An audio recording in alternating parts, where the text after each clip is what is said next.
حسین کی شہادت کے بعد خاندان رسول کے ایک ایک فرد کو قتل کرنے کے بعد بھی یزیدیوں کا کلیجہ ٹھنڈا نہ ہوا، انتقام کی آگ سرد نہ ہوئی۔ امام حسین رضی اللہ تعالی عنہ اور ان کے جانثار رفقا کے لاشوں پر گھوڑے دوڑائے گئے۔ گھوڑوں کی تاب سے شہزادان رسول کے نازک جسموں کو رون ڈالا گیا۔ یہ نازک جسم پہلے ہی تیر تلواروں سے چھلنی ہو چکے تھے، مزید ظلم و ستم کیا گیا۔ سیدہ زینب رضی اللہ عنہا امام حسین رضی اللہ تعالی عنہ کی لاش سے گزری تو انتہائی درد کے ساتھ روتے ہوئے مدینے کی طرف منہ کر کے پکارا، وا محمدا وا محمدا۔ آپ صلی اللہ علیہ وآلہ وسلم پر اللہ تعالیٰ اور ملائکہ کا سلام ہو۔ نانا جان، امام حسین کربلا میں بغیر قبر کے، بغیر کفن کے پڑے ہوئے ہیں، خون میں ڈوبے ہوئے ہیں، تمام اعضاء ٹکڑے ٹکڑے ہیں۔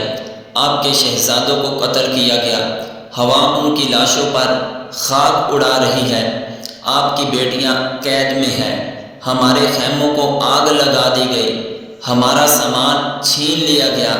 نانا جان، آپ کا گھرانہ کھلے آسمان تلے رات گزار رہا ہے۔ سیدہ زینب رضی اللہ تعالی عنہا کی یہ درد بھری پکار سن کر ہر کوئی رونے لگا۔ 11 محرم الحرام کی صبح خاندان اہل بیت کے افراد کو قیدی بنا کر کوفہ ابن زیاد کے پاس روانہ کر دیا گیا۔ دوسری طرف جب یزیدی لشکر چلا گیا تو قبیلہ بنی اسد نے، جو قریب کے گاؤں عادریہ میں رہتا تھا، امام حسین رضی اللہ تعالی عنہ اور ان کے ساتھیوں کی لاشوں کو آ کر دفن کیا۔ امام حسین رضی اللہ تعالی عنہ کا سر انور جب کوفہ پہنچا اور بڑے دربار میں ابن زیاد کے سامنے تش میں رکھا گیا، اس وقت ابن زیاد کے ہاتھ میں چھڑی تھی جس سے وہ آپ کے لبوں اور دانتوں کو ٹھوکر دینے لگا۔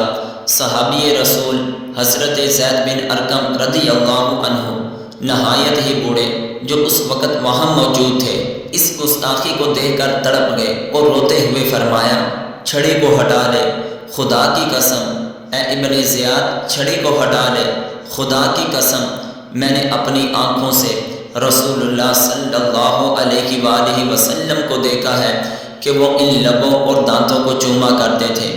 پھر زاروں قطار رونے لگے۔ ابن زیاد نے غصے میں کہا کہ خدا تجھے خوب رولائے، اگر تو بوڑھا نہ ہوتا، تیری عقل خراب نہ ہو گئی ہوتی تو میں تیری گردن مار دیتا، تیری گردن کاٹ دیتا۔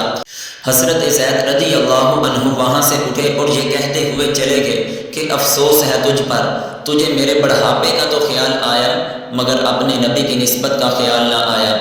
اس کے بعد ابن زیاد نے امام حسین رضی اللہ تعالی عنہ کے سر انور اور شہزادیوں کو کوفہ کے کوچ و بازار میں پھروایا اور اس طرح اپنی بے غیرتی اور بے حیائی کا مظاہرہ کیا۔ جب امام حسین رضی اللہ تعالی عنہ کے سر انور اور پاک بیبیوں والا قافلہ کوفہ کے بازاروں اور گلیوں سے گزرا تو کوفہ والے اپنے گھروں کی چھتوں پر چڑھ کر رونے پیٹنے لگے۔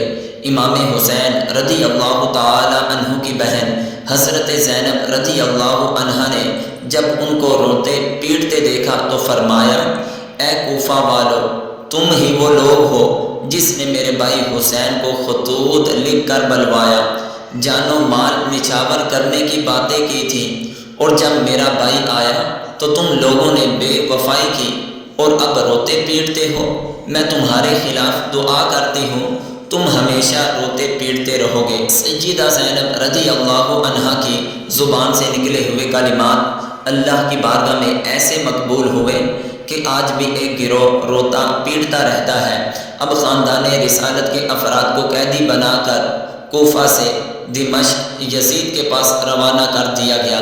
شاہ عبدالعزیز محدث دہلوی رحمۃ اللہ تعالی علیہ اپنی کتاب سر شہادتین میں لکھتے ہیں کہ یزیدی جب امام حسین رضی اللہ عنہ کا سر انور لے کر شام کی طرف روانہ ہوئے، جب وہ ایک مقام پر پہنچ کر نبیذ پینے کے لیے بیٹھے تو قدرت الہی سے ایک آہنی قلم ظاہر ہوا جس نے خون سے یہ عبارت لکھی، اترجو امتن قتلت حسینہ شفاعت جدہ یوم الحساب، کیا امام حسین کے قاتل یہ امید رکھتے ہیں کہ قیامت کے دن ان کے نانا جان ان کی شفاعت کریں گے؟ منہال کا بیان ہے کہ اللہ کی قسم میں نے امام حسین رضی اللہ تعالی عنہ کے سر ناز کو دیکھا کہ جب یزیدی ان کو اٹھائے لے جا رہے تھے، میں اس وقت دمشق میں تھا، آپ کے سر ناز کے سامنے ایک آدمی سورہ کہف پڑھتا جا رہا تھا۔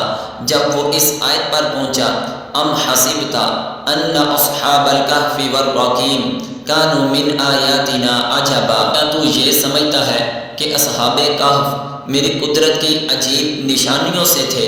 تو حضرت امام حسین کے سر ناز سے یہ آواز آنے لگی، وَعَجَبْ من اصحاب الکہف قتلی وحملی، اصحاب کہف کا واقعہ عجیب تھا اور میرا قتل ہونا، میرے سر کو اٹھائے پھرنا اس سے بھی عجیب تر ہے۔